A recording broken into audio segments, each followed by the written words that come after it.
right. Hey. Welcome back. Hey. Hey. Welcome back to Passions Podcast. I'm your regular host, LeTara, back today with Angel Young. Hi, everybody again. Woo. Angel in the house. A much better angel than Passion's little angel girl. Oh my God. Which we get an appearance from her this. We had a couple of We appearances do. from her this week, and I gotta say, at first she was like up to her same old tricks, but she finally did something this week. So I was like, yes, oh, finally. okay, but that doesn't make up for the fact that you basically caused Grace to have a miscarriage. So so let's get into it. Y'all, this week was, I don't know how you felt about it, Angel, but I was bored for the first 3 episodes. It was just so boring. I think I had in 3 episodes, I think I had a total of like a page and a half of notes. Like there was nothing happening. It was all recap. It was and it was like super boring recap. There wasn't even exciting dialogue. Like sometimes they have like funny lines, you know. When Tabitha and Timmy do the recap, it's funny. It is. When everybody else is doing their doing recap, it's like, okay. Yeah, who cares? So we talked about episodes 451 through 455, right? We're talking about Yes. Good. Okay, good, because that's what I watched. All right. So I watched that too. We're gonna start it with our troubled marriages, quote unquote troubled marriages. It's really, we're starting with Chad's DNA stuff, but all of TC's suspicions are wrapped up in that, you know. So and Grace and Sam are wrapped in that too. Oh, Grace and Sam, actually, both of them, they deserve each other, but we'll get to it. So the whole DNA thing is happening. Let's start there. They're in the little DNA computer room and they're waiting on these results. They're looking at the computer. Eve is just like dead faced and just silent, and everybody around her is like, what does it say? Whitney's like, Mom, what does it say? Chad, what does it say? TC's like, yeah, what does it say, honey? Who is Chad's mother? And she's not saying anything because Alistair elsewhere has this intern who's in the hospital and has erased the records. Like he erased I think it was Eve and Julian's DNA samples from the database. So we see we see Eve sitting at the computer and she starts to cry. And Whitney thinks there's something really horrible on the screen. She's like, oh my God, this must be really awful. Which all they have to do is just peek over and they'll find out. It said in giant letters, no results found. Like, this is a nice little going back to my first episode here. The technology on that computer made me laugh so hard. Like the way that they I swear to God that Windows XP was out that time, so there wouldn't be like any DOS looking stuff. Yeah, it was at least Windows 98. Like the way they acted like they needed Eve's expertise to decipher the results, and it literally just said in giant word art letters, no results found. So like anybody could have looked and seen that that's what it was. But anyway, they're like waiting on her to decipher, and they're what does it say? What does it say? She's crying. She finally says it didn't find anything. There's no results found, and that's all because Alistair had it removed. Now, I want to say something. Stop right here and say something about Alistair and what Alistair says. Alistair says explicitly that Chad is Julian and Eve's son. He says that explicitly. Most of us know that is not the case. That's not the case. So I'm not going to spoil it for anybody who doesn't know who exactly are his parents, but I think as I was watching, I was like, what the fuck is this? Like, I guess, of course, they didn't expect anybody to watch it like this 20 years later and be able to watch it the way we're watching it so analytically. But that's a huge plot point to rewrite. Enormous. Mm-hmm. So I'm trying to figure out why they rewrote I mean, I know why they rewrote it, but I mean, yeah, it's kind of obvious because Don and later Charles and Brooke have chemistry, so they didn't want to ruin it. But well, actually, I did spoil it that yeah, Chad will be recasted in the next year or so. oh But yeah. yeah, so but and another recast is coming up, just so you know, very shortly actually. Who's getting So recast? Simone. Oh yeah. Simone, Yeah. yeah. The actress had to do Jeepers I Creepers, really breach of like her. contract. It was because I just found an interview with Lena Cardwell, and it turned out that like it was a breach of contract, and that's why she outright got fired from the show because of Oh, that. the original Yeah, Simone, the original Lena, Simone. Yep. she got fired. Oh, I did not Yeah, know that because she so did it was Jeepers because she Creepers. could Jeepers. I think it was Jeepers Creepers 2. she, I think it was the second one because I don't she remember her in the got first one. fired from a daytime television regular recurring role to go do Jeepers Creepers 2, which I Yeah. don't know if anybody saw Jeepers Creepers 2. I certainly did not. Whatever one where she was in the bus, I remember I was like, oh, it's Simone. Oh my gosh, she's so gorgeous. I Yeah, wish we could have kept her. I really like her. But anyway, yeah. But I like anyway, I like the second Simone too, but anyway, yes, Alistair explicitly says that he says, I thought I got rid of Julian's bastard son years ago. I thought we took care of this. Damn, Julian can't keep it in his pants, basically. So he says Eve can never know that she is Chad's mother. He says this. So that's where we are here right that's where now we are. in the story. Chad and Whitney are brother and sister. Half brother and sister, but still same difference. Same difference. I have a half sister. There is no difference. Like no. We No, would but not if be. you're like, if you had, I feel like it's for me, and I think it's coming from personal stuff. That if it comes from your mom, it's more icky than when it comes for your, and not that it's right coming from your dad, but it's more icky because you came out of the same mom. Like, I'm getting canceled. You came out of the same vagina, so it's grosser. It's so gross. It's like no. I don't know why that's so funny to me. No, it's gross either way for sure. But I hear you. I see you. I understand. Mm-hmm. You know. But yeah, no. In the story right now, Chad and Whitney are brother and sister, and they're gonna rewrite it in 2 years for some reason. So, and this could have been really interesting, actually. You know, I actually kind of wish they would have continued with this, but anyway, especially where we're going with it, with certain aspects of it. Yeah. So, after Eve says there's no results, Whitney gets real pissed. She's like, "Why were you crying? I thought for sure that there was something on the computer. Like, what are you crying about?" And Chad speaks up and says, "I know why she's crying. It's because she told me from the beginning not to get my hopes up, and she was telling me not to get my hopes up just because she knew that I would get hurt if I didn't find out who my parents were or if I was disappointed." And he says, "Thanks for caring. Thanks That's for a caring, reach.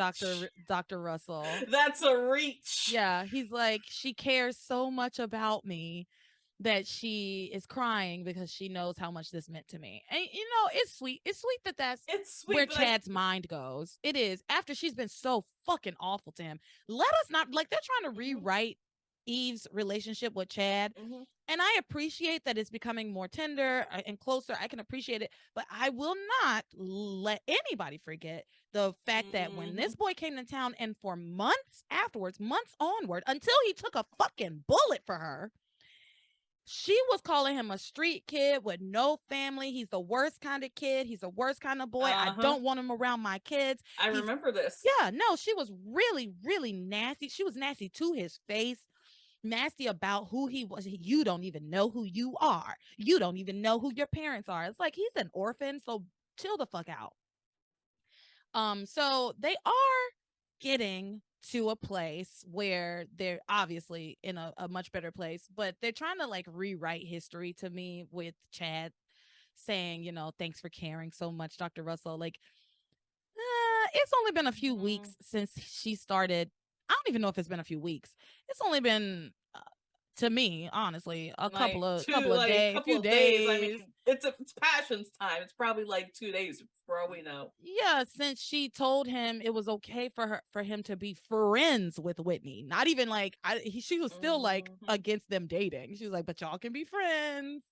Like that was during this DNA thing when they got his DNA stuff. She was saying that to him. So anyway, he says thank you for caring, and I wish I had a mother like you, basically. And TC though, TC's like, well, Sam says to TC, kind of in an aside, see, there's no way that Eve could be Chad's mother, and you are crazy, basically. And TC's Mhm. like, no, there's still a possibility. What if her DNA wasn't in the database? So then he asks, he says, so whose DNA is in the database? And the answer to this question is tacitly absurd. Okay. The answer to whose DNA is in the database is anyone who's ever been treated at the Harmony Hospital. And also and also all staff members at the Mhm. hospital. Huh? What? I'm It sorry, feels Angel. like a violation. Have you ever given your a DNA sample? They No, have to the police have to not in get the a warrant hospital. for that kind of shit. Like, Yeah, not in the hospital. I mean, for ancestry, but like not for the hospital. right, and you have to like send it out. You have to spit in a tube. You have to do all Spit of this into stuff doing all to that get stuff. like your DNA sample at the hospital. And I know your DNA is in all kinds of things, but you know how expensive it is to do like forensic science on like a follicle of hair or like one Mm-hmm. little piece of blood work. Like Mm-hmm.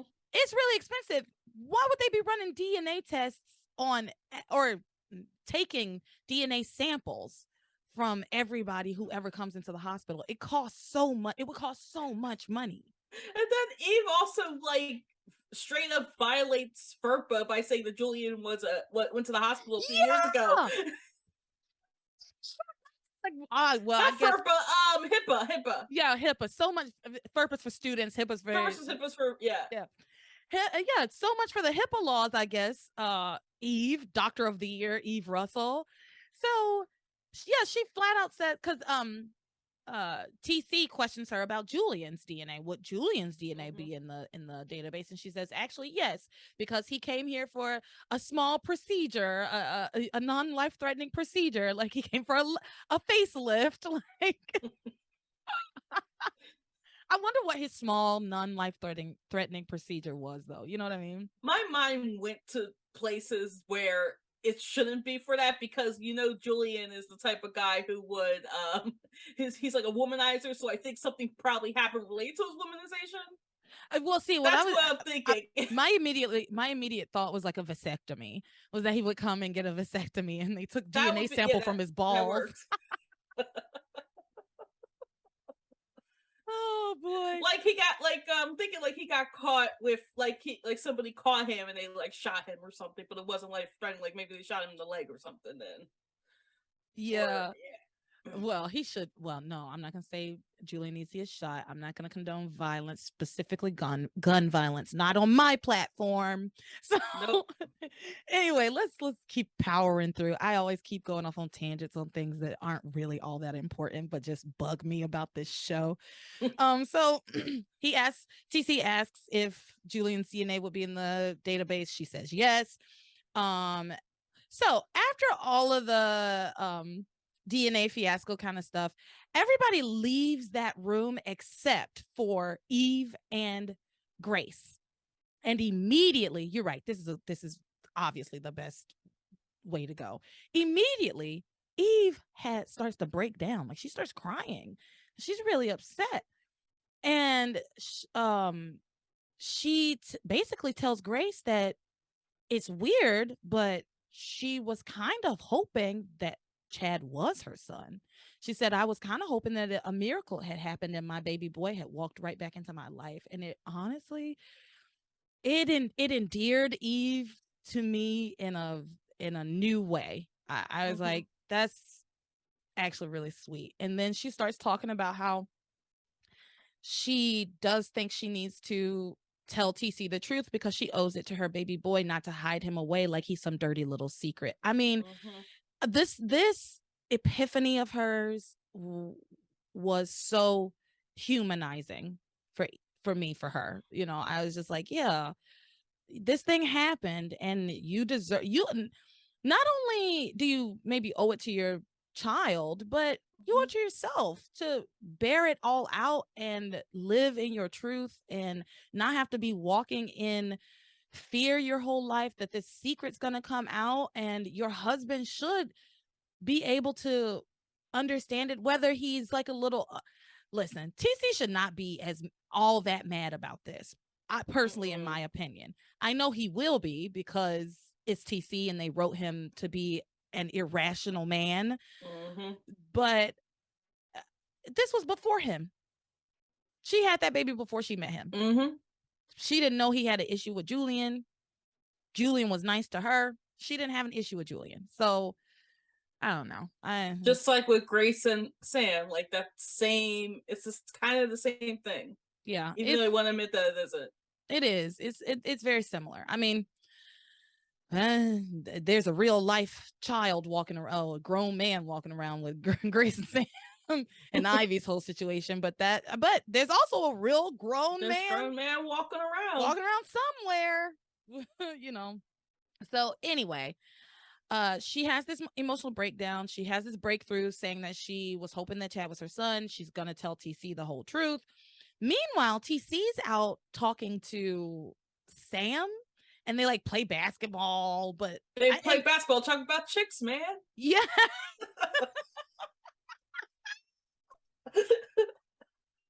We're talking about chicks, man. Chicks, man. Yeah.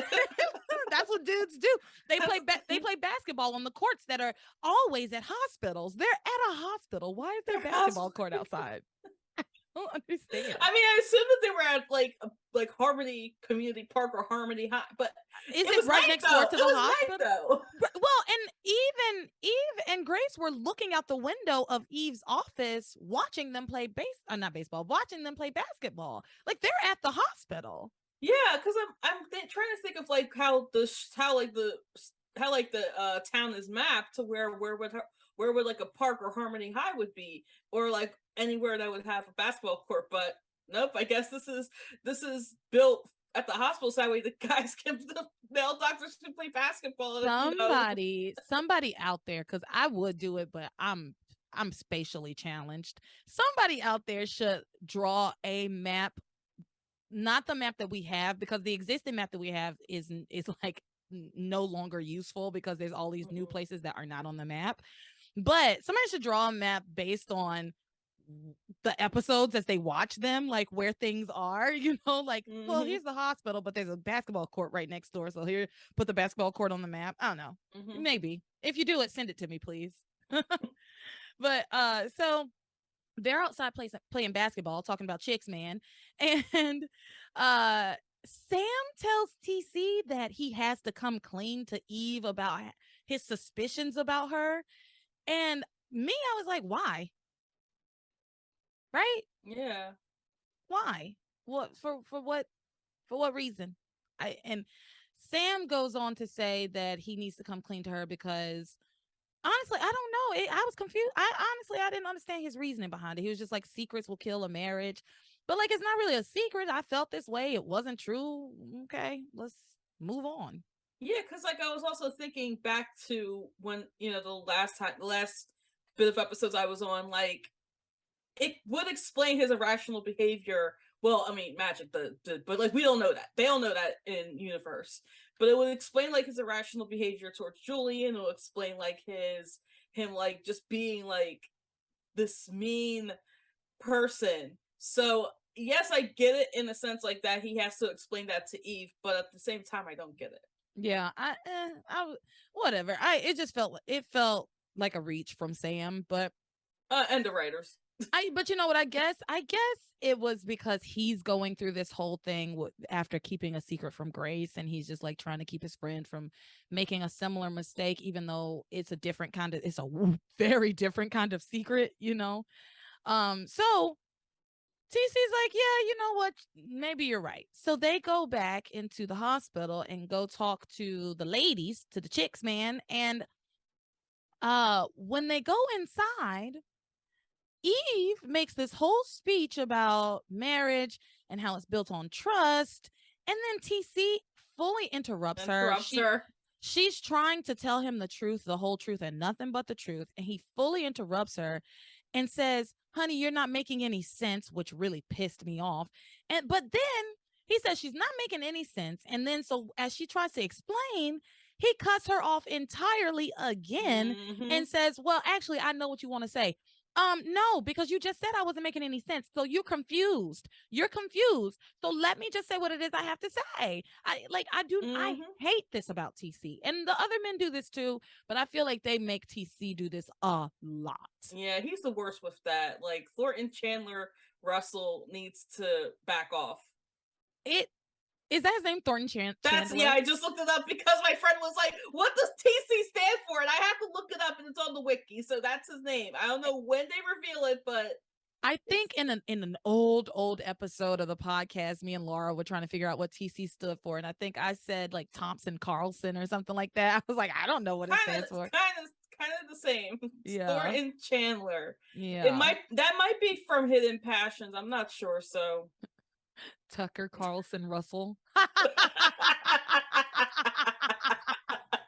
I hate him about as much as I hate Tucker Carlson, honestly, right now. Yeah. So anyway, he cuts her off. He tells her, I don't know what you're talking about, but I do know what you want to say. Shut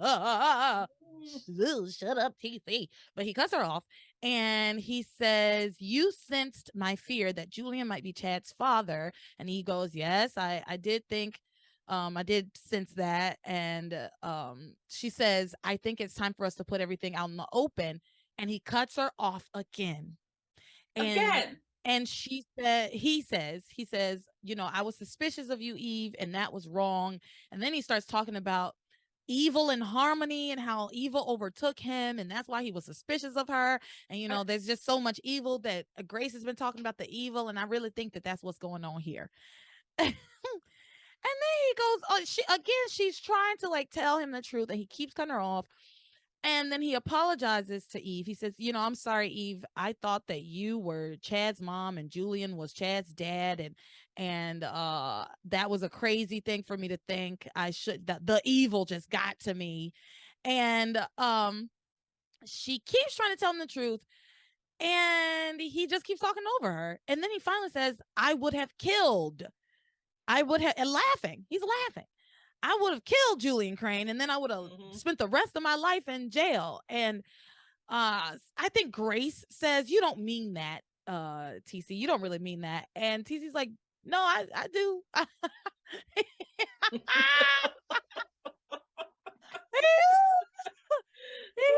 no, I do. I would have murdered him with my bare hands and I would have spent the rest of my life in jail or worse, you know, and then my girls wouldn't have a father and my wife wouldn't have a husband, and you know, and he goes down. Whitney wouldn't have a tennis coach.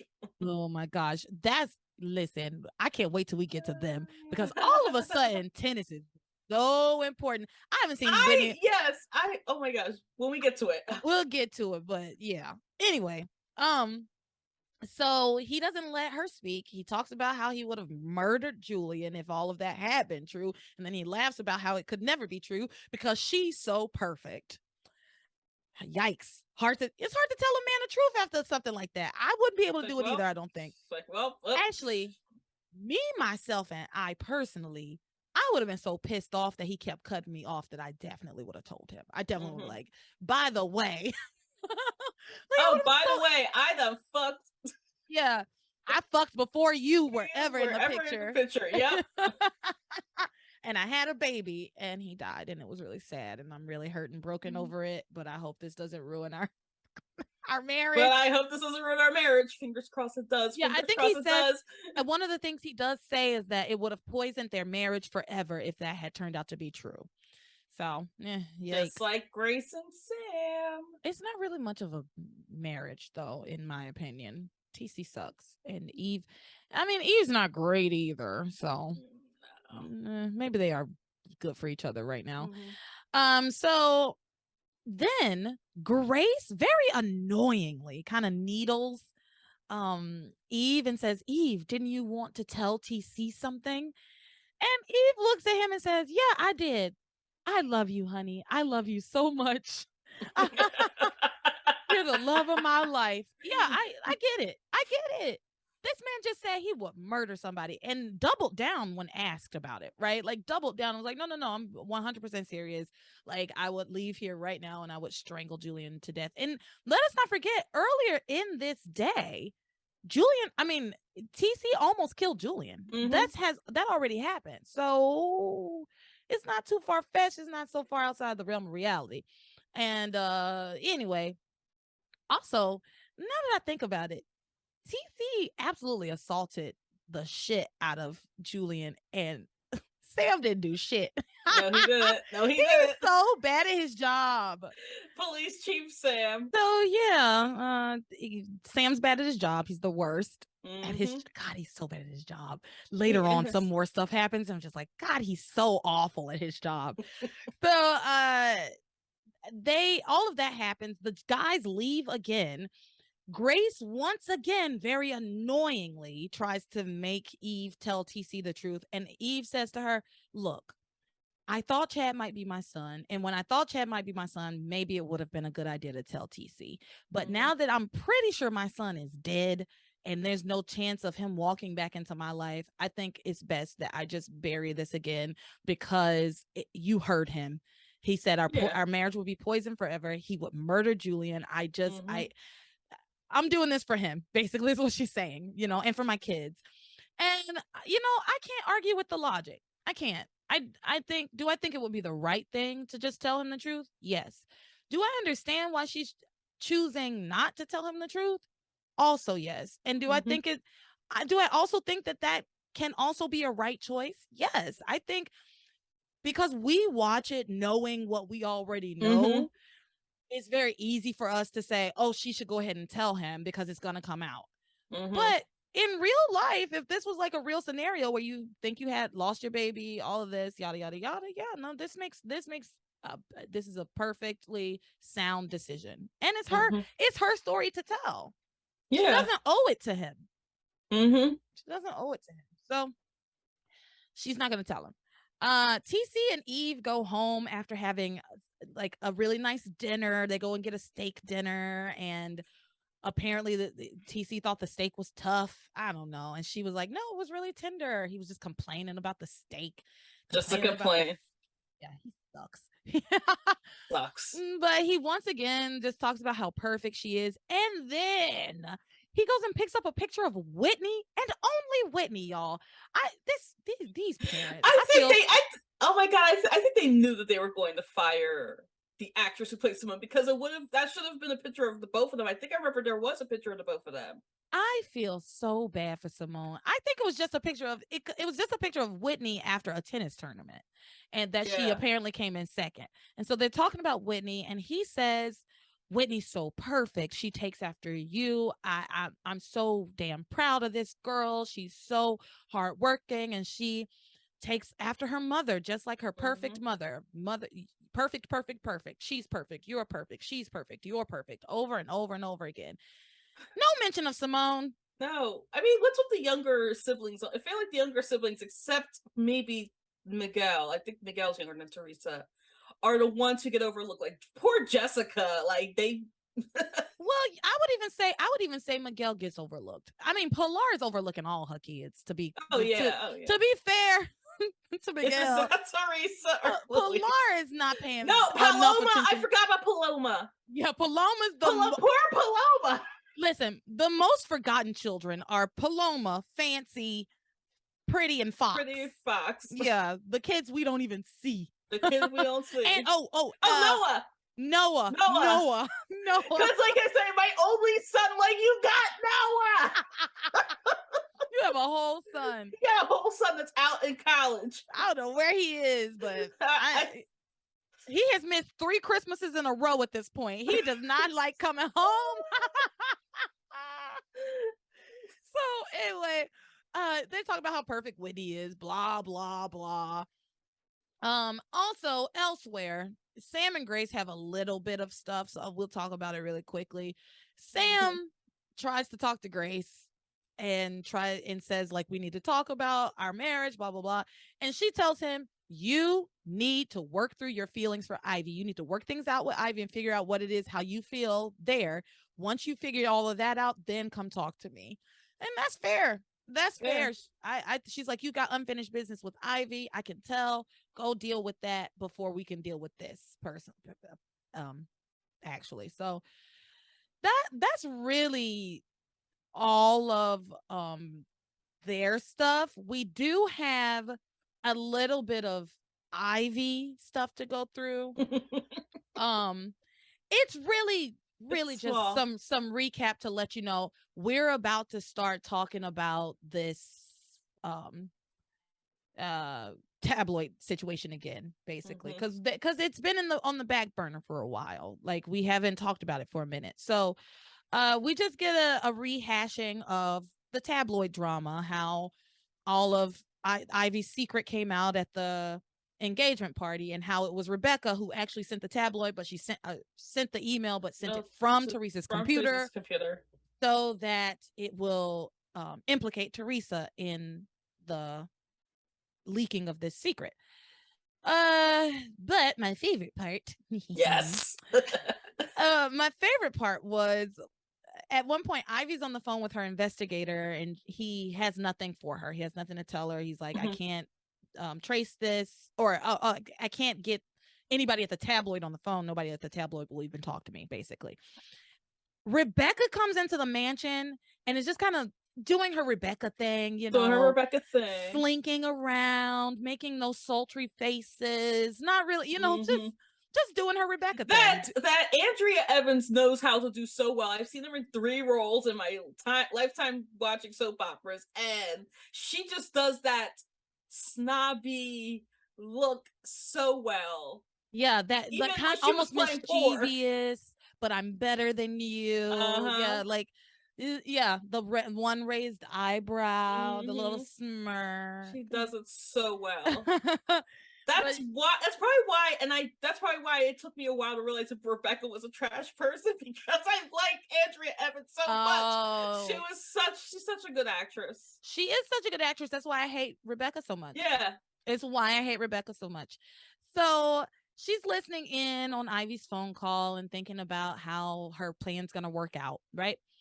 Well, then Ivy catches her in the mansion and she goes, "Rebecca, you bitch." Bitch. Oh, Ah! so good. "Rebecca, Uh, you bitch." I feel like that's probably the name of the episode. I have like it a needs to couple name it that. other ideas, but that's a contender because I love it. So she goes, "I know exactly what you did."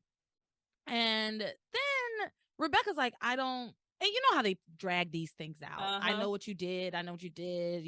You're not gonna get away with it, blah, blah, Mm-hmm. blah." Turns out Rebecca had some furniture delivered to the mansion that it's not what if you were watching this for the first time and Mm-hmm. didn't understand how soap operas worked, you might think that Mm-hmm. Ivy was on to Rebecca, but no, not at all. So she tells her, "I'm still Mrs. Crane. I'm not going anywhere, blah, blah, blah." They do all of that. Eventually, Rebecca suggests to Ivy and says, "I have such influence over Julian, and I know you're worried that once he divorces you, that you're going to end up with absolutely nothing. Maybe if you agree to just step aside, I can influence him and make sure you get a very big divorce settlement," which I wouldn't trust. I wouldn't trust Mm-mm. Rebecca I as want far to as I trust could her. throw her. I wouldn't trust that. And Ivy's like, bitch, no, because I'm not going anywhere. Mm-mm. I'm Mrs. Crane. I'm still gonna be Mrs. Crane. Like, stop it. Um, at one point, she chases Rebecca around Round the around the She tells her she's gonna little pull out her thing. hair strand by But he's strand. like, oh, These blue bloods like running around this mansion. it's like Mitch. I mean, yeah. So she chases around to try and pull her hair, but the investigator comes knocking, And he just walks right in. Where are like your butlers? Like I know like to mention Andrea Evans's most famous role on One Life to Live, you have a whole butler who lets people in. Like they don't just walk in; you have a whole butler. Like they let in any and everybody can just walk into this mansion. Walk into this mansion. So he comes in. Even though Alistair has a whole, and I don't know if you see in the background, Alistair has a whole security footage of like the outside of the mansion, the side of the mansion, and everything like that. I happened to notice that. And yet, like I think I said last week and the week before and the week before that, I probably said this a bunch of weeks. While Alistair has every place bugged video and audio, he seems to still not know things that he should know, that people are just saying out loud in his house. You know, like the fact that Rebecca is the one who sent the tablet, like he should know that. He should know that. He should. Yeah. They haven't hid it very well. She's been saying it constantly. She says it constantly. Like they speak out loud because that's just the way that they express their dialogue on this show. They just talk out loud to themselves all the time. Yeah. So the investigator interrupts, tells Ivy he can't find out who sent that her secret off to the tabloid because he can't get anybody at the tabloid to talk to him. Rebecca says, you know, isn't there a way you can find out whose laptop the email came from? And that's when Ivy looks at her and goes, how do you know it came from a laptop, Rebecca? And I wish we would have just carried on with this. I really wish we would have just continued on with Ivy suspicious of Rebecca, because it's what makes the most sense. Yeah. It's what makes the most sense. Who has the most to gain from Ivy's secret coming out? It's Rebecca. So literally no one else has gained anything from this but Rebecca. No one. So anyway, we don't continue with that. Rebecca just goes, oh, you know, it's just technology, computer, desktop, laptop. They're all the same to me. Cell phone, CD-ROM, same thing to me. Bluetooth speakers. Yeah, and they just take that as like, okay, Rebecca's an idiot. Take that as gospel. Okay, yeah. Rebecca. Then Rebecca says maybe she can help, and she says, you know, does she say she knows someone at the tabloid? I think she does. Yeah, that's what I wrote. But then later they say something about planting someone at the tabloid, but maybe they mean the same thing, that they're going to use the person that she knows as a mole or something. So this is the plan. They're going to plant someone at the tabloid, or Rebecca knows somebody at the tabloid who's going to act as a mole. Either way, it's the same result. And then Ivy asks Rebecca, because she's still suspicious, which she should be. Follow this. Go with your gut. Stay with this instinct. She says, why would you help me? What? And Rebecca says, well, we were friends, blah, blah, blah. And Ivy's like, no, we weren't friends. And then Rebecca says, well, if they can drag you through the mud, they can drag me through the mud. And I'm going to be not Mrs. Ivy Crane. I'm going to be Mrs. Julian Crane very soon. So it's in my best interest to nip this leak in the bud, basically. So that's all of Troubled Marriages, I believe. You have anything to add? Nope. I mean, the part of Troubled Marriages kind of slides into magic too, so I have thoughts on that when we get to magic. Yeah. All right, let's move on to all these couples. It starts with Shawise, but it really encompasses Shawise, Twitney, and Tarethan. Those are my names for all of them. I'm not married to Twitney. I'm not married to Twitney. I don't love it, but what else could it be? So there were what they called Chadney. Oh, and Chadney. Huge shippers of Chadney, and because I was watching this in real time. I was like, I can never ship Chadney because they explicitly said that they are related, so I couldn't ship them. You would think that I told them that Chad died in a car accident and they're never going to get back together because they came for in the message boards. You know what's interesting too about this is in this day and age where we have Game of Thrones, House of the Dragon kind of shows, a lot of shows are doing like incest storylines, and they are like gross incest storylines. Like literally on Game of Thrones, Cersei and Jaime are twins, right? Like they know their brother and sister. Oh, they know. They came out together. I mean, and then House of the Dragon. I don't know. Have you been watching that? I haven't been watching it. I need to watch. I need to catch up because I it's not as good as Game of Thrones in my opinion, and it's just it's weird. Like I'm trying to. I don't want to. I'm not going to spoil anything for anybody, but anybody who is like a Game of Thrones fan knows that the Targaryens did a lot of inbreeding, you know, like that's just like that was like their thing, was that they just married each other. So that's not a spoiler, but it's like extra weird in this show. It's like I don't know. So anyway, so this storyline, our Chadney storyline is tame compared to what we are used to in 2022. You know what I mean? So now looking back at it, it's like, yeah, you know, let him.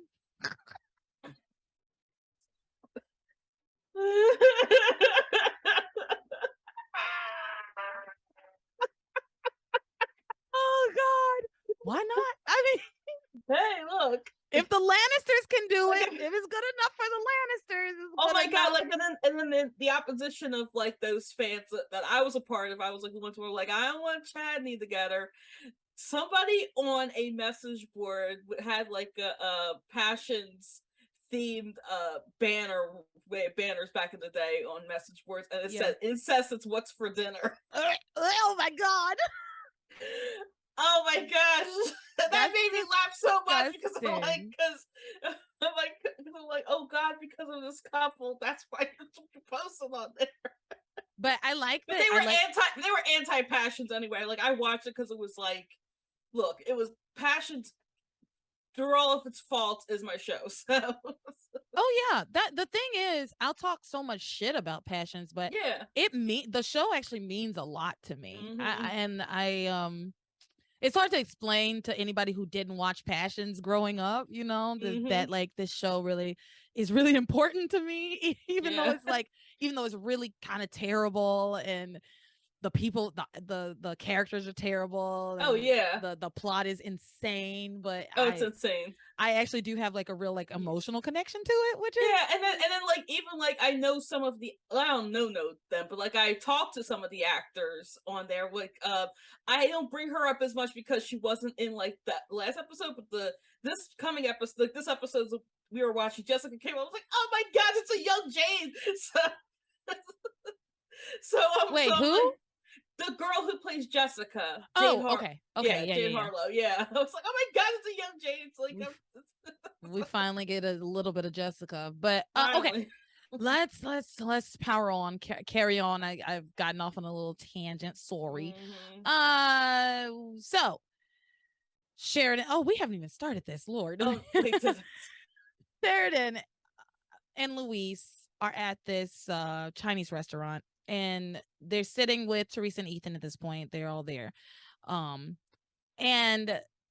we're just continuing. This is just a continuation of Sheridan's love noodle broke. And then her fortune cookie says that she will never see children with the man she loves, and she's just having a real bad time at Sally Chin's House of Noodles. Okay. She's just having the worst customer experience one person could have. She's gonna rate this a 0 on Yelp. So yeah, and everyone at the table assures her that it's nonsense, don't worry about it.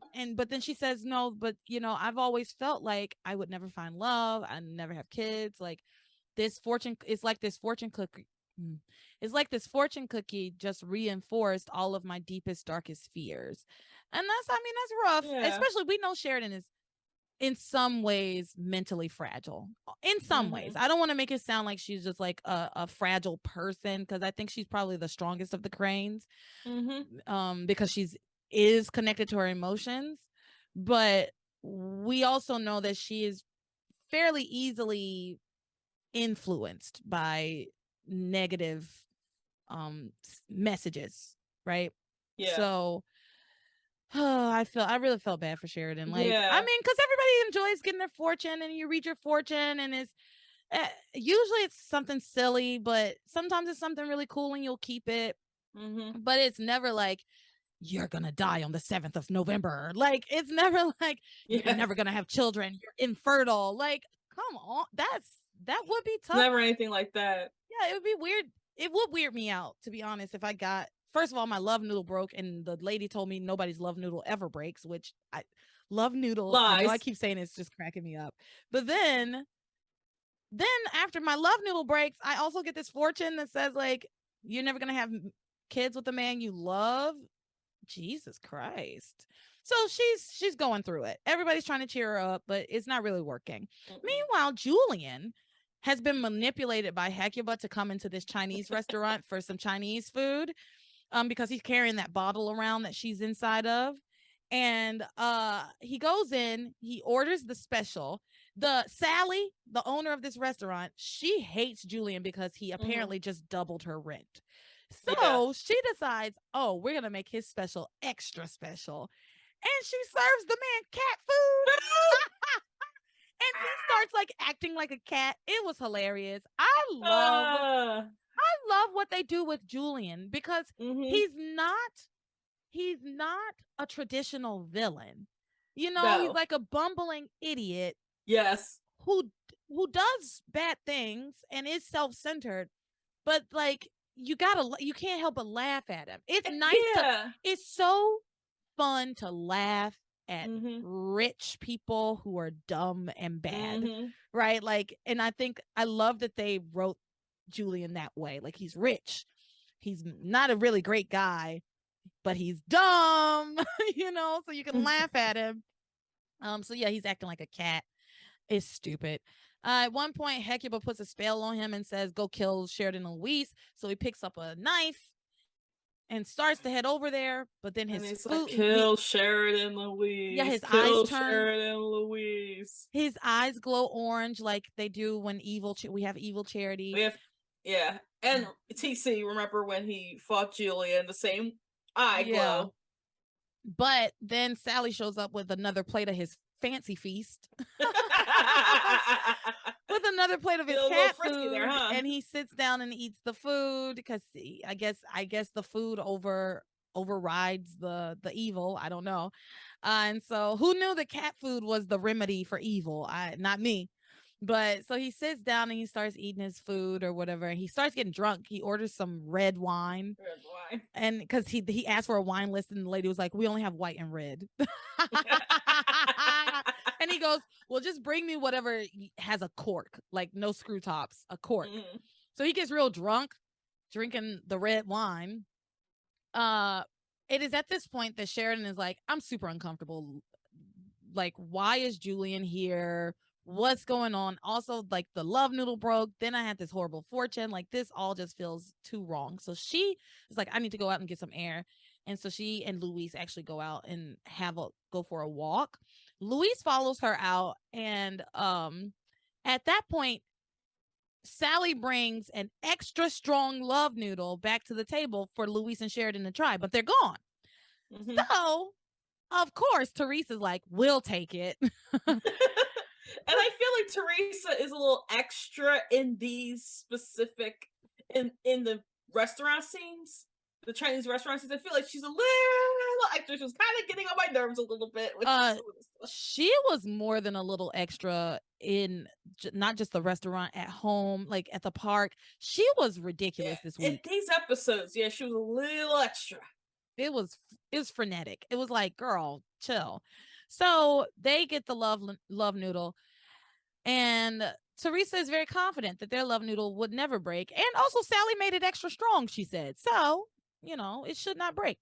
Well, Hecuba has different plans, and she also zaps their love noodle and breaks their love noodle. Because again, I don't think I said this, but I said it before in other episodes. Hecuba is the reason that Shawise's love noodle broke in the first place. Mm-hmm. So it wasn't real; it was manipulated, and so was this one.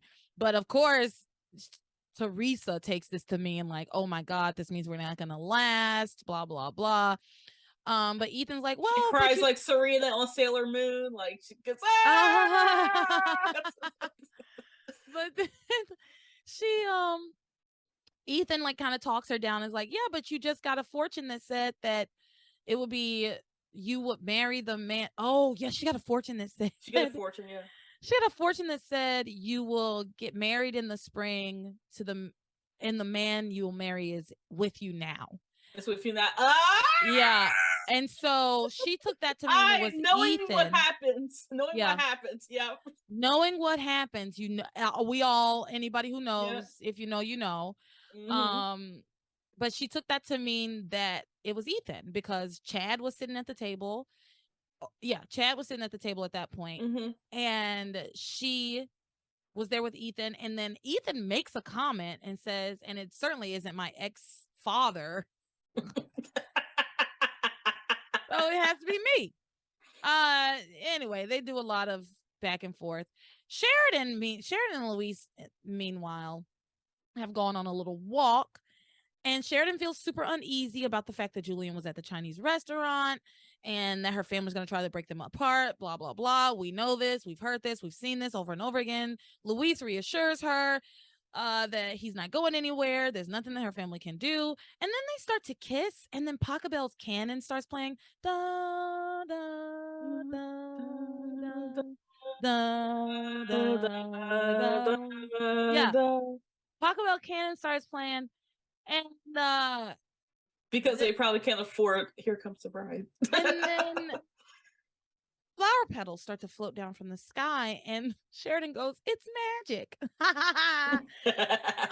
And then like Air on a G string starts playing, and it's like really all this beautiful music, you know.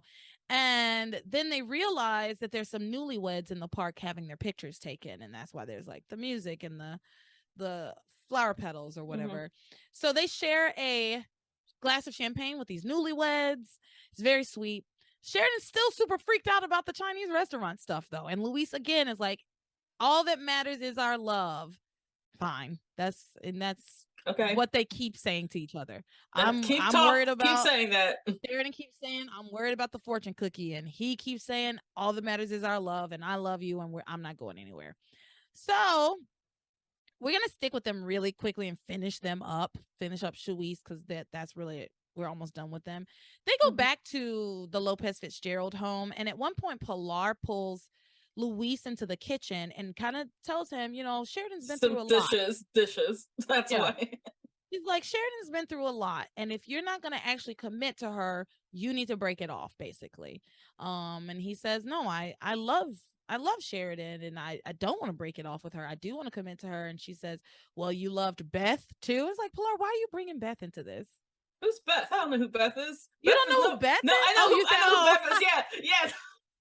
Who's Beth? Like, who's this Beth person? I don't know who Beth is. I'm more committed to Sheridan. Yeah, but why bring Beth into it? He's not with Beth anymore, and hasn't been with Beth for a long time. So I don't know why Pilar thought to bring Beth into it. I understand her telling him, you know, Sheridan's been through a lot, and what she says to him is, I don't want to see Sheridan get hurt, because she thinks of Sheridan as her own daughter, you know. And so actually it's really sweet for her to be trying to look out for Sheridan. But Louise says, you know, no, I do want to make a commitment.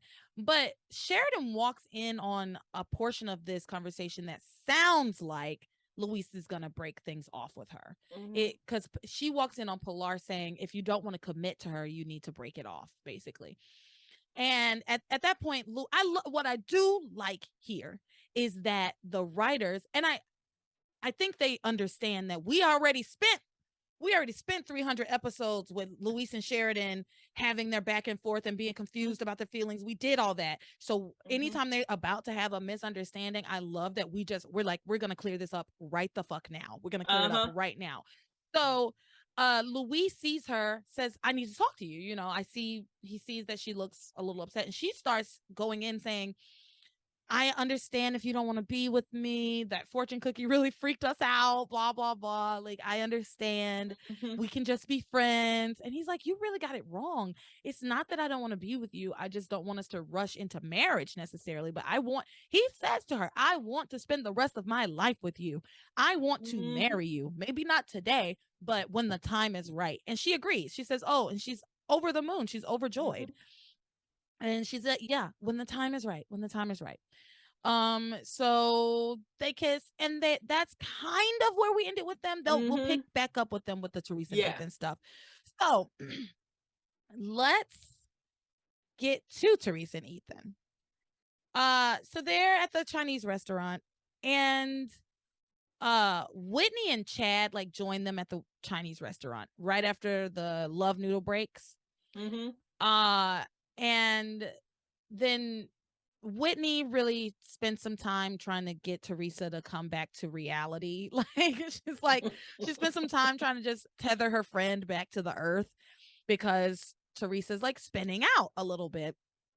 And she tells her, open up another fortune cookie and it'll cheer you up. Like, let's open up another fortune cookie. And actually, this is when she gets the fortune that says you will marry in the spring and your husband is with you now. And so she gets excited. She's Mhm. really excited about that fortune cookie. She's like, okay, so the love noodle was wrong, and this is, she's back to her like flitty flighty it's fate self. Yeah, she becomes a balloon and just like rises in the air, and Whitney's trying to like wrangle her down.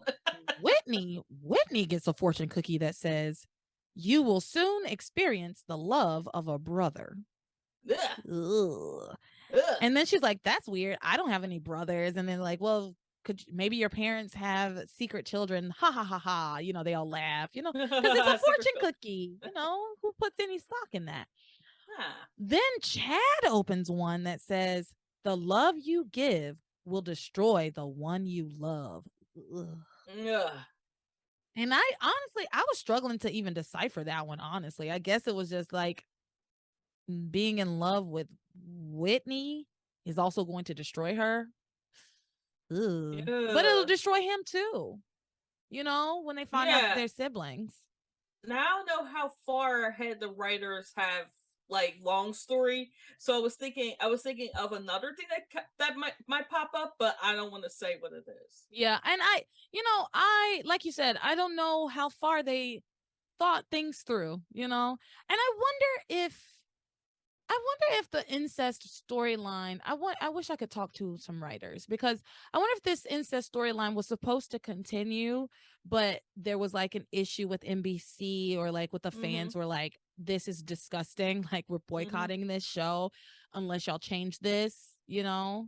Maybe that feels like something that Yeah. like people who watch daytime television might get a little, in the Yeah. 90s and the early 2000s, might be a little like bent out of shape about it. So maybe they ended up having to change it for like the censors or whatever. Yeah, because I know some of the magic stuff they have to change for reasons. So, but Yeah. yeah, it wouldn't surprise me if they changed if they had changed the incest storyline. Yeah. So yeah, maybe that's why they did it. I don't know. But um some of the fortunes are good, some of the fortunes are bad. And my thing here is, there's Teresa decides to kind of pick and choose, and it's like, girl, you can't have it both ways. Either it's fate or it's not, I feel like, in my opinion. Mhm. Like, if you're so diehard about it's fate, then the love noodle should have been like, okay, that's it. you know? Because she saw one picture of her and Ethan Mhm. and was like, oh, we're meant to be. Which, We yeah, we we were together when which we were that little kids. which that came out of nowhere, and I was just like, no. Pilar was so dead set. I was like, no, you didn't know Ethan. You didn't know Ethan. You didn't know Ethan. Picture. Yeah, Okay, I guess you did know Ethan. one picture that she didn't even remember taking, Mhm. and now they're meant to be together.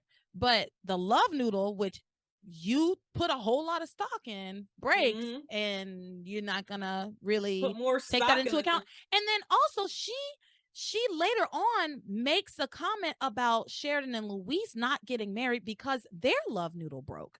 She says, well, it can't be Sheridan and Luis because their love noodle broke. They're not going to be able to be our double wedding people, whatever. Anyway, it's all stupid and convoluted. But eventually all of these people leave this restaurant and they meet up at the park where Sheridan and Luis are also at the park with these newlyweds, and they all talk about weddings. And then Teresa starts having these weird fantasies about having a double wedding and who's going to be the other couple at her double wedding. And she says it can't be Sheridan and Luis because their love noodle broke, but it also can't be Whitney and Chad because they haven't been on a date on their yet. first date yet. But then she says, well, it could be them because they don't need to go on a date. They know they're going to get married anyway. She's a mess. Teresa, a lunatic. It's been a minute since I called the girl a lunatic. I need to like,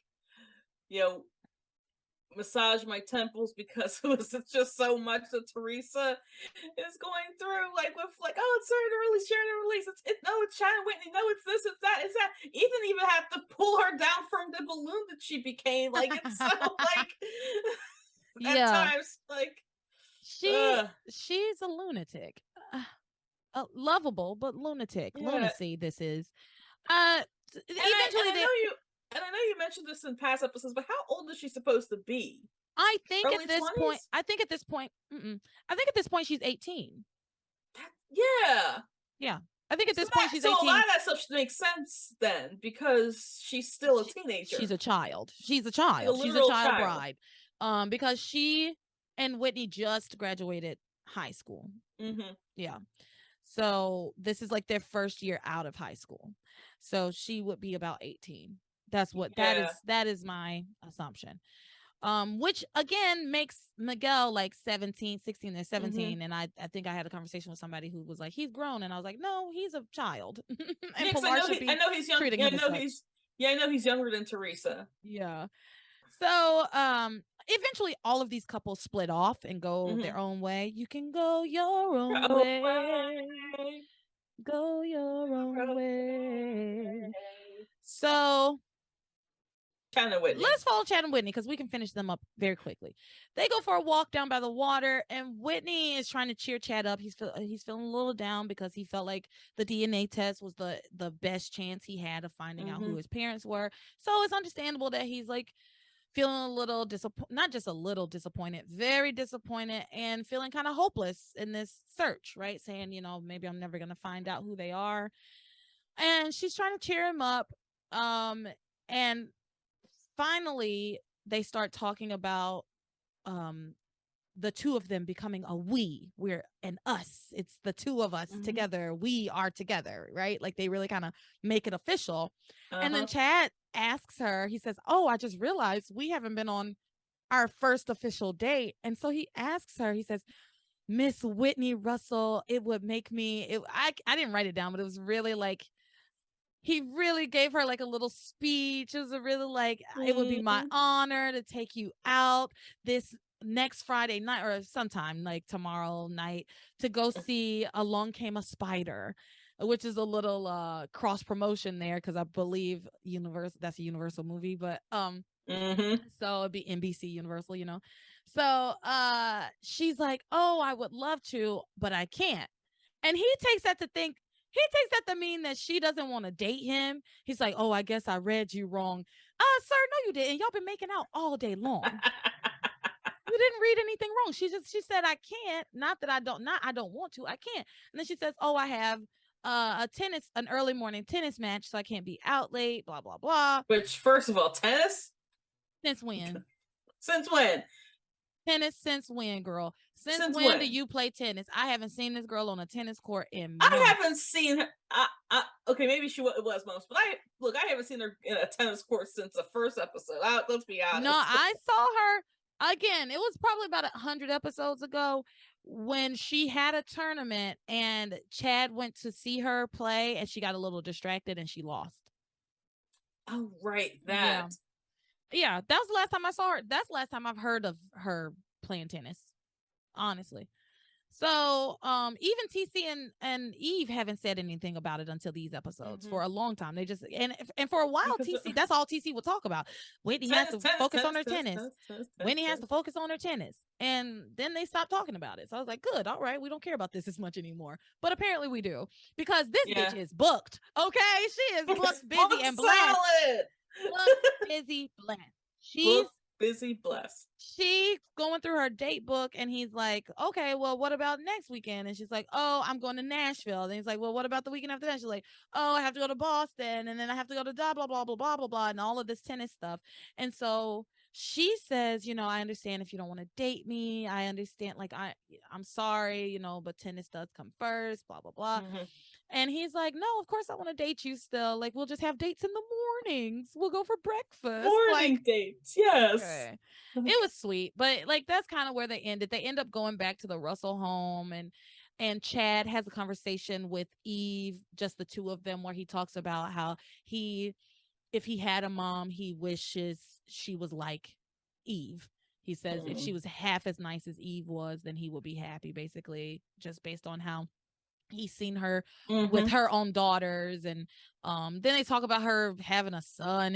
That was weird and forced. But and then TC said, bitch, where's my sandwich? Yeah, that was fucked up. Hey, where are those sandwiches? Bitch, where my sandwich? And they had just got home from dinner. Got home from dinner. Why is she in there making a sandwich for you? I would have been like, you can come make your own motherfucking sandwich, asshole. Especially after the way you treated me today. Fuck you. Fuck you. No, you come, this baloney. You come get this sandwich if you want it. Shit. But anyway, that's really the end of Chad and Whitney. Let's finish up with Teresa and Ethan and Sheridan. They go back to the Lopez Fitzgerald home. We already talked about how Sheridan and Luis had their conversation about, we want to get married, but when the time is right, right? Well, meanwhile, Ethan and Teresa are in the living room, and they're talking about they're ready to start planning their wedding. They need to start planning the wedding, right? So Teresa goes to get her laptop, and Pilar stops her from bringing the laptop in. She's like, you're sure? Now you're sure that those documents about Ethan are deleted from your computer? And Teresa's like, yes, they are deleted, I'm sure. Then she puts the laptop down and goes off to get something, and before she comes back, it like beeps, and Ethan says something to Sheridan, who's like talking to him at this point, something to Sheridan about how the laptop is state of the art because Ivy gave it to Teresa, and nothing ever gets deleted. I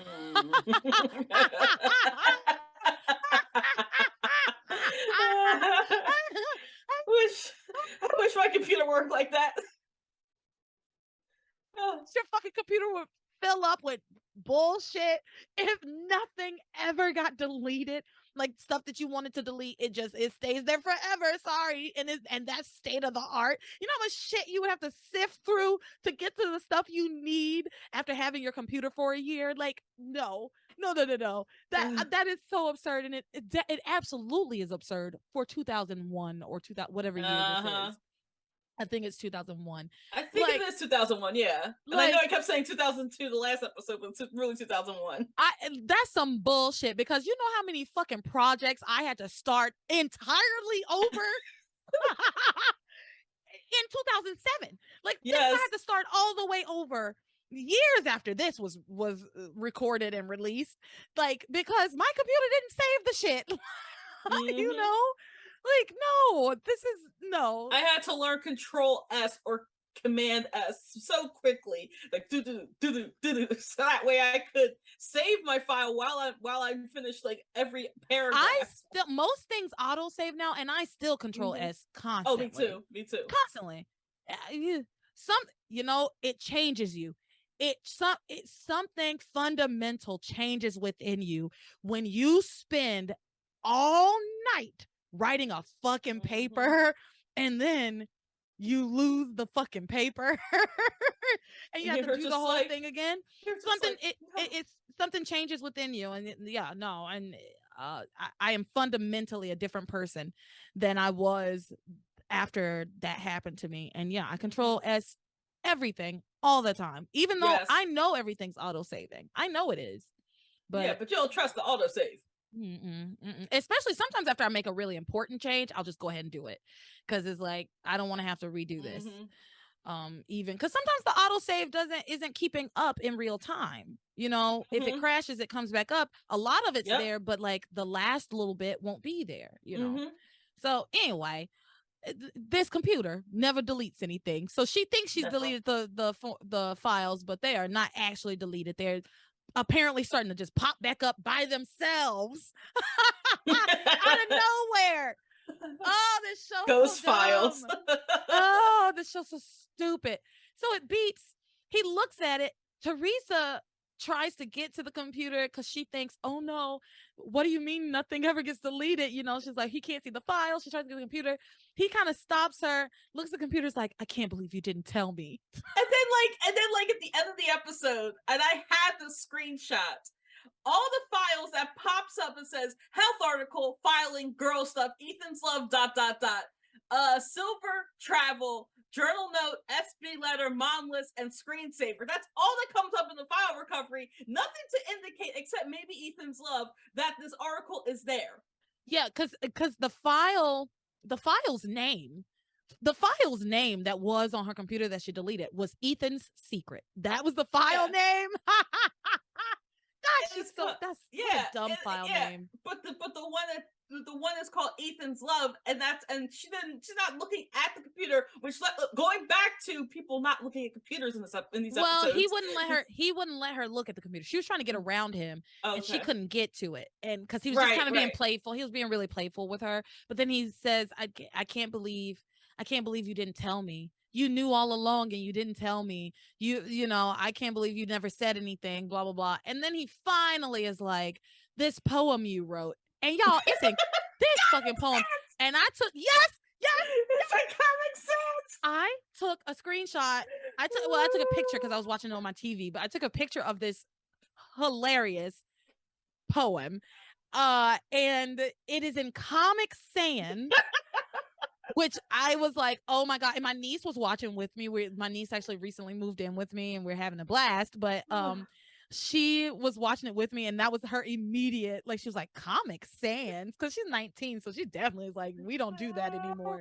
But y'all, this poem called My Ethan by Teresa Lopez Fitzgerald, that's what it says. My Ethan, the center of my life, the reason for my being, his smile, his laugh are food for my soul. His touch, his kiss are all I need. Ethan is happiness. Ethan is my love for all my life. That's definitely a teenager wrote that. Yeah. A teenager definitely wrote that. Look. I probably would have wrote something like that about the person who I had crush on. So I definitely wrote some stuff like that about some boys that did not deserve it. I did. That did not deserve it. Y'all, I found my journals. This is why let me be clear.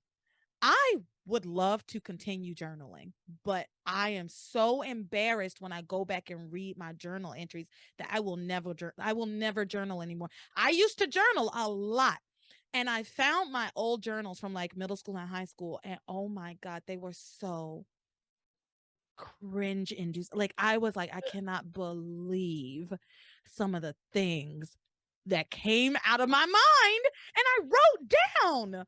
Can't believe it. No, that stuff needs to stay in my head. I don't want to. So I can't journal anymore because it's embarrassing. Not that it's bad for other people to journal. I actually found it very cathartic and very, like, in the time that I was doing it, it was good for me, and I should have been doing it. It was like my part of my therapy. So I should have been doing it. Too. But going back and reading it was traumatic for me. So I was like, oh yeah, no, I need to stop writing stuff down for people to maybe find in subsequent years. But anyway, yeah, a teenager wrote that shit. Ethan is happiness. Ethan is my love. Ugh, girl. Ethan is not happiness. Happiness is bacon and cheese. Charcuterie. That sounds good. Charcuterie. Happiness is charcuterie. A good charcuterie board, some wine. Yep. That's what happiness is. She doesn't know yet, though. She just doesn't know. No. All right, so we're gonna continue on. So Ethan, Teresa, they start talking about after he reads his poem, they start talking about planning their wedding. And then they start planning the most extravagant wedding, which is insane to me. They start talking about having the reception at the country club and hiring this like world-class pastry chef for the wedding cake and blah blah blah. Pilar, meanwhile, is sitting there with her little like notebook trying to write stuff down, and she just stops writing. Is like finally tells them, y'all can't afford this, we can't afford this, like you'll have to cut your budget in half basically. And then that's when Teresa gets it in her head. She's like, I know how we can cut the budget in half. We'll have a double wedding with not with Teresa, with Sheridan and Louise. And so she really pushes them to have a double wedding with her. Yeah, and then the fantasy kept coming back. Like, I know it keeps coming back. Like that fantasy, that weird fantasy of them walking down the aisle. Like, and Louise separately. Louise keeps saying to her, we're not ready to get married. And she keeps saying, yes, you are. And then, but Sheridan is in the background kind of smiling. And that's really where we ended. She doesn't actually say that she wants to have a double wedding or whether she wants to or not. But that's where we ended with them. And we're going to have to keep going because we have talked for so long. Mm-hmm. All right. But before we get into the best part, y'all, the best part of the week, the best part of the week, the best part of the week, the best part of the week. This was the best part of the week. But before we get into the best part of the week, I got to say shout outs to my patrons. So thank you to, once I get it pulled up, thank you to Moonashe, Marcus, Erica, Brelyn, Lisa, Zach, Sid, Randall, Sarana, Ashley, Shannon, Hannah, Camelia, Amanda, Samantha, Amy, Eric, Jamie, Fantasia, and S. Thank you all so very, very much. You're the best. I love you all so, so much. You make my life worth living. You light up my life. Yes, you give me strength to carry on. You give me strength to carry on this podcast. So thank you all very much. And remember, if you would like to become a patron, you can go on over to patreon.com/Passions Podcast and sign up for whatever tier fancies you, or you fancy. There it is. You fancy. Angel, in this moment, do you have anything you want to share with the peoples? Yeah, the way I share my socials now at this point, right? Mm-hmm. Okay, so you can follow me on Twitter at Tornado Song. I have a podcast called Sarah and Angel Talk About Things, where one of us talks about something that one of us watched that the other one didn't. Our most recent episode, because I've been busy, is a Brokeback Mountain retrospective. We both watch it, so that means it's a retrospective.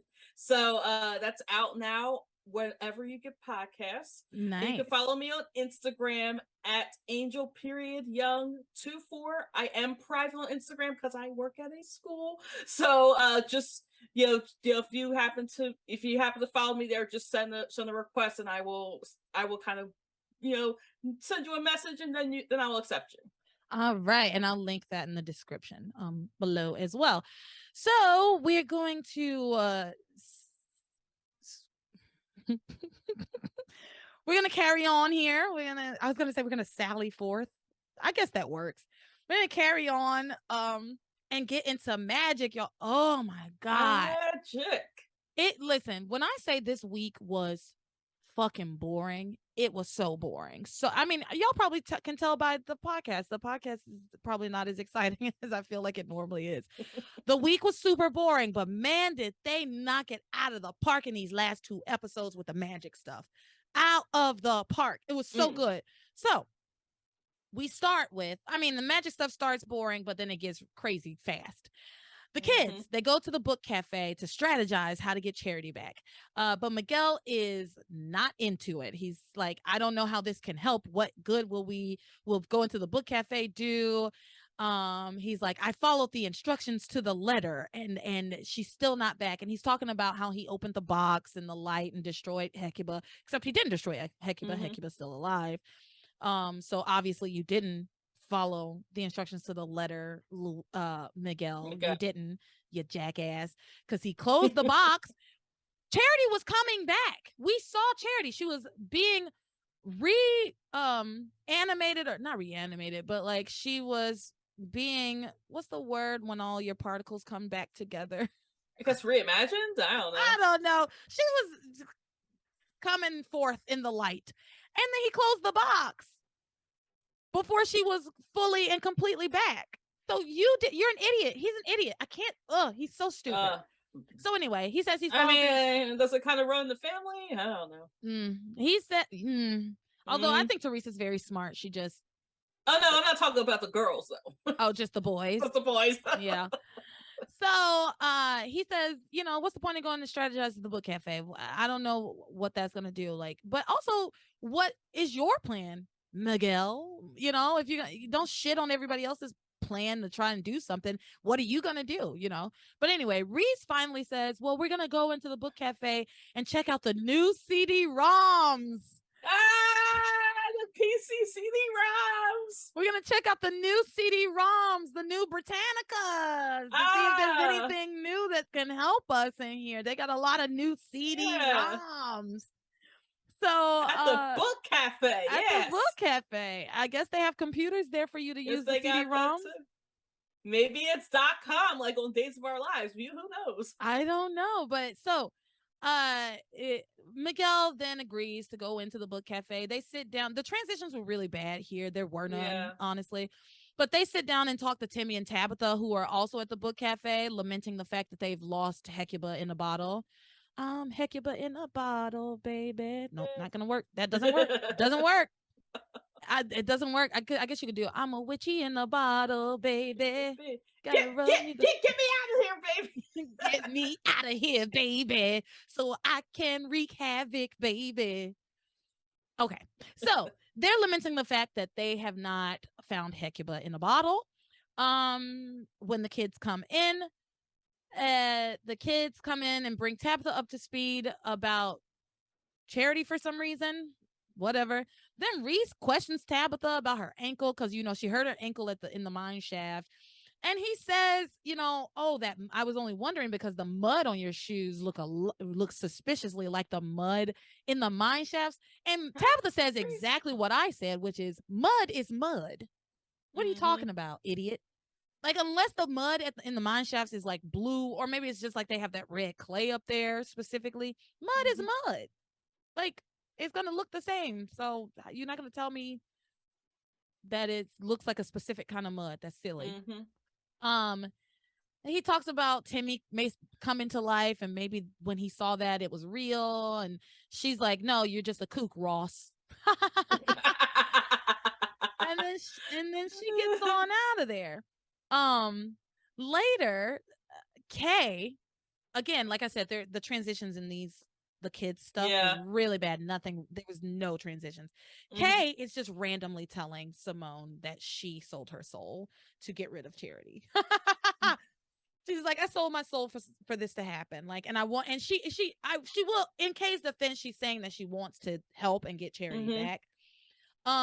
And Simone tells her, oh my God, Kay, I can't believe you sold your soul. Like, we need to get it back for you. You need to pray and ask God to give you your soul back. And she's like, and Kay's like, God's not going to listen to me. But Simone's like, you better get on your knees right now. So Kay gets on her knees in the middle of the book cafe. And starts to pray to get her soul back. And she tells God, if you give me my soul back, I promise I'll be good. And it is at this point that Tabitha, who has taken Kay's soul, she has Kay's soul on a chain around her neck. She begins to be pulled back to the book cafe after she and Timmy leave by the soul. At first I was confused. I didn't know what was happening. Yeah, it was like wind blowing. I was like, what's going on? But it was that the chain, the soul was pulling back to Kay because God was trying to give it back to her. And Tabitha is being pulled and choked back. Kay eventually stops saying her prayer because she says, see, it didn't work. God doesn't want to talk to me. But my thing was, why didn't Tabitha, I guess she just wanted to hang on to the soul, but Tabitha knew that she said it. She said, oh, Kay must be praying to get her soul back. just take it off. So I know you want to keep it, but if it's choking Yeah. you and pulling you and you're gonna be found out that you're a witch, Mm-hmm. just take it off. And she wouldn't take it off, which was weird to me.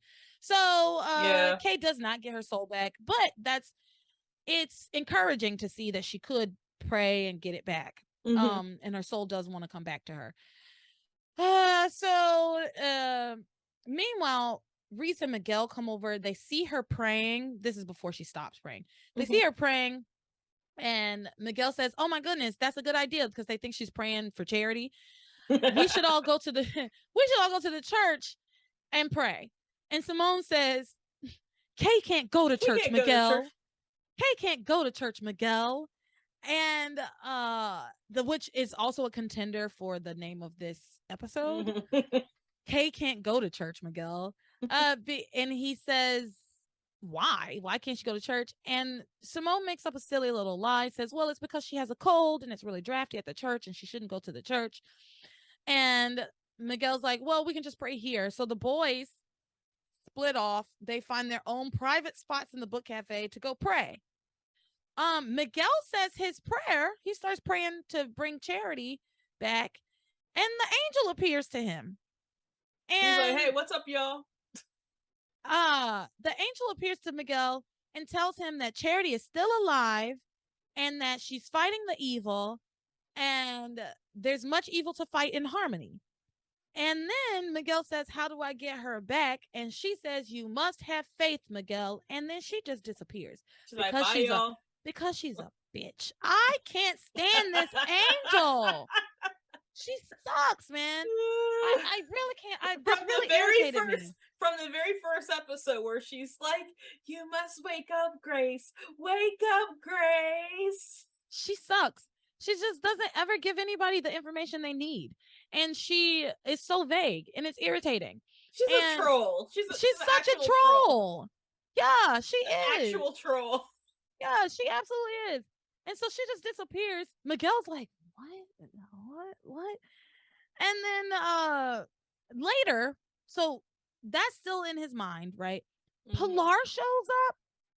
Which finally, when did that happen? So. Pilar shows up. She said she was just coming by to get some coffee, and then she had to go on her way home.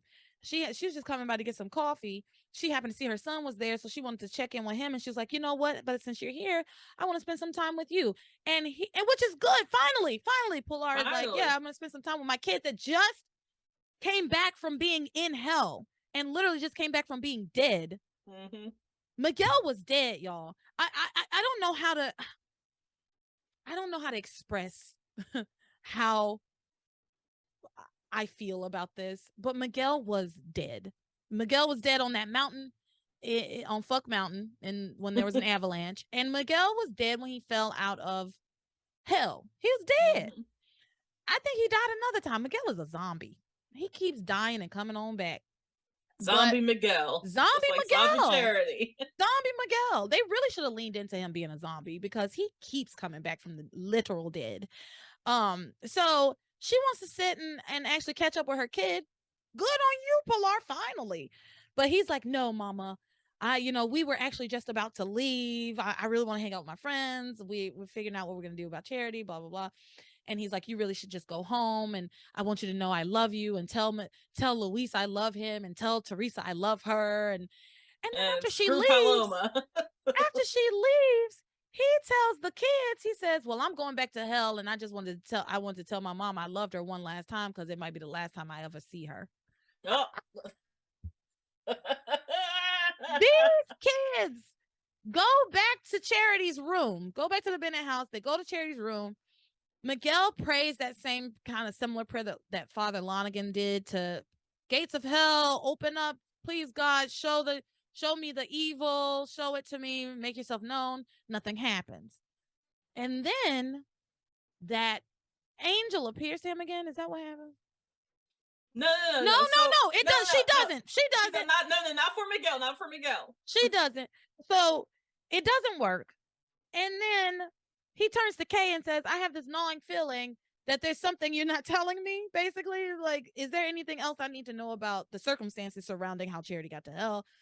And the thing he kind of probably needs to know is that she sold her soul and just let Charity go to hell. I mean, she didn't push her in, but she didn't. And she did. In Kay's defense, she tried to pull her out. Yeah.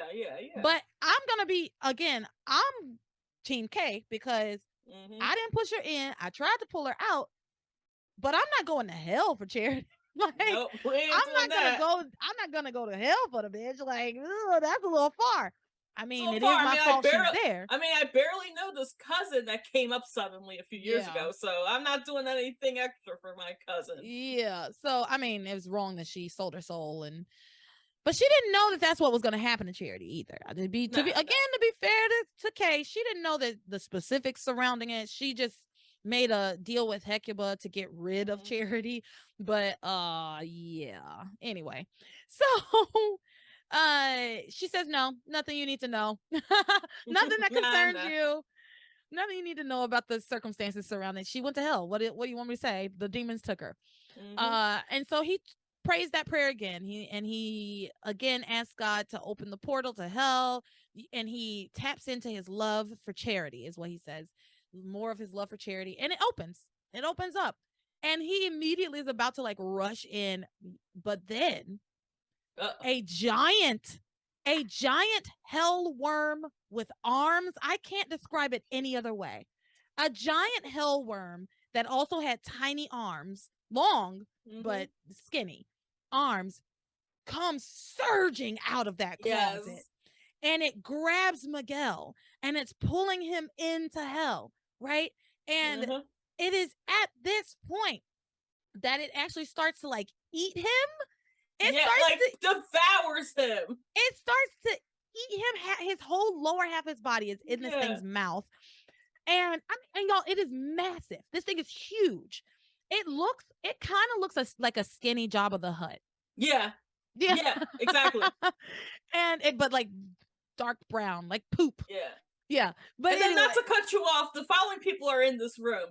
So at this point, we have Jessica. Which, hi, Jessica. How are you doing, Jade? How you doing, Jessica? Kay and Reese are all in this room. Yes. Jessica just runs in. Simone is no longer in the equation. She's not. I thought she was there. She's not in the room. She wasn't in the room at all. Good. She left during the book cafe stuff. Good. Great. That's sad. I feel bad because I just assumed she was there with them.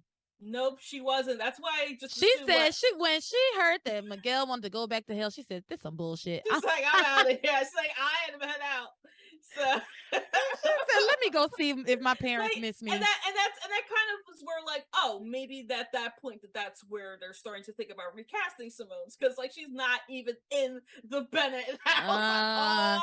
No, you know what though? It's a solid character choice for me. Like, no, Miguel says he wants to go back to hell. No, I'm not going back to that hell house. Bye. No, I'm out. Count me out. So, yes, all those people are in the room.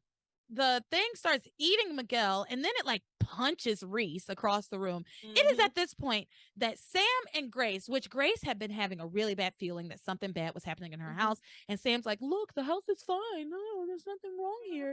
And they walk in the house, and there's nothing wrong. And then they hear the kids screaming, and they dash up the stairs and see that they dash into this scene, this hellish scene. And man, oh man. This is when, and I'm so glad that they finally have witnessed hell. This is when the angel appears to Grace again, because she's like, "What can I do? What can I do?" The angel appears to Grace again, and she tells her to use her powers. She says, "You need to use your powers, Grace," but she doesn't tell her how, because she's useless. But then she says, "Look inside your soul, Grace." And that's all she says to Grace. And then Grace does start to feel her power. She's like, "I do feel something. I do feel it. I feel my power." And then meanwhile in the background, Jessica's like, "Who are you talking to?" Yeah, that was hilarious. That's another thing. The angel appears to only appears to Grace. Why not to everybody? Why not to everybody at this point? What's the secret you're trying to keep? But anyway, Grace is feeling her power, and she starts to glow bright golden, right? Well, the angel kind of went. Well, first, no. First, not yet. First, Grace starts to glow. She starts to glow, and then the angel turns into a ball of light, and then she also, like, I think she lends Grace some power. That's Grace some and power, so she goes into Grace. But Grace was on her own, in her own right was Mhm. glowing golden, like a Mm. golden light. Golden And, light. and the golden dawn. And then she goes, the angel goes into Grace, and Grace starts like throwing light at this. She calls Yeah. it a Boom, serpent. So boom, y'all, it's a boom. serpent, right? It's So a serpent. she takes her hand and she throws light at this serpent, and she starts yelling. She goes, "Demon, be gone! Be Leave this gone, demon. place! Return to hell! Leave this place!" And the demon starts shooting fire back at Grace out of its mouth. So at this point, I guess it had dropped Miguel out of its mouth so it could shoot the fire. Yeah, I'm pretty sure, because Think it it did. also grabbed Sam and was like Sam. choking Sam with its arms, with its skinny little arms. And so she keeps saying, "Demon, be gone, leave this place." The demon shoots fire at Grace, but she blocks it and Mm-hmm. commands it and says, "I call upon the fires of heaven to send this serpent back to the fires of hell. Be gone, instrument of evil. Leave this place." The And it writers were worked, definitely man. feeling themselves this week. It fucking worked, and it was so good, man. I was I screaming was at this. like, I was so excited. I yes. love this, especially This is considering, what Passions is. yes, especially considering how boring the first three Yes. episodes Oh were. yeah. Like when this finally started happening, it was like, thank God, finally something. But also, like, the something that happened was really cool and Mm-hmm. really like crazy and really exciting. So, the angel comes out of Grace and tells Grace there are many more battles ahead of you, and then she leaves. Pieces out. Bye. And that's it. And everybody's looking at Grace like, what the hell was that? And Grace is like, I'm not sure. And that's where we ended this week. Yeah. That's it. And that makes me want to watch more now. I know. Oh, all right. Yeah. It actually like made me like, okay, I gotta watch the next week. Like I Gotta see can't, how this I'm happens. actually excited to get started on the next week. Cause honestly, I was kind of dreading these episodes because I knew they were gonna be kind of boring. And then my suspicions were confirmed as I watched them. But they got so much better.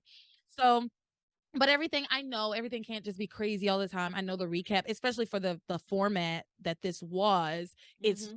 completely necessary. The recap is. So I get it. I can't be mad at it, but like Jesus Christ. So that's it for the week, everybody. Remember, you can always catch me on social media. I know I'm not very active, unfortunately. I want to be. I do. I'm just really um busy with my actual job, and then with Passions, other stuff is social media. I'm just not good at social media. I'm just gonna put it out there. I'm bad at it. So, but you can catch me on Instagram, TikTok, Facebook, Twitter at Passions Podcast, or at Passions, or at Podcast Passions, I think. Just search Passions Podcast, you'll find me. Send me an email, passionspodcast@gmail.com. And again, if you want to become a patron, which I would love some more patrons, please check that out. Patreon.com/passions podcast. Yeah, we're gonna be having a watch party at the end of the month. I want to do Halloween. Halloween's the 31st, which is on a Monday. So I kind of want to do a Passions Halloween party, like a virtual dress up. You could either dress up as a Passions character or just anything, but we'll watch an episode, dress up, have some drinks. Could be a lot of fun, I think. So I'll be doing that for the patrons. So go sign up. All right. And Angel, you want to give us your socials one more time? Yes. So I am at Tornado Song on Twitter. I am on Angel.Young24 on Instagram. All right. Thank you very much. And with that, you are my passion for life. Bye.